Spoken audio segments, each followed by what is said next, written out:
अस्सलाम वालेकुम, कैसे हैं आप सब लोग। उम्मीद है कि बिल्कुल खैरियत से होंगे। और आज हमने एक बहुत ज़रूरी बात करनी है, वो है ये कि इंतज़ामिया जब लॉकडाउन लगाती है तो वह इसलिए लगाती है कि आप लोग घर बैठें और इधर उधर ना जाएं। लेकिन पाकिस्तानी क्या प्रैक्टिस कर रहे हैं? पाकिस्तानी इस वक्त ये प्रैक्टिस कर रहे हैं कि जैसे ही लॉकडाउन लगने का ऐलान होता है तो लड़कियाँ फ़ौरन अपने मैके पहुँच जाती हैं। हाय, पता नहीं कितने दिन बाद खुलेगा, हम आपसे पहले मिल लें।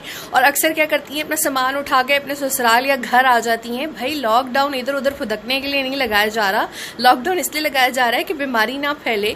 तो आप लोग जो ससुराल और मैके के विजिट्स हैं वो फिलहाल पोस्टपोन कर दें और सुकून से घर पे बैठे और एक दूसरे से जो गले मिलना है, दावतें करनी है, ये सब बाद में कर लीजिएगा।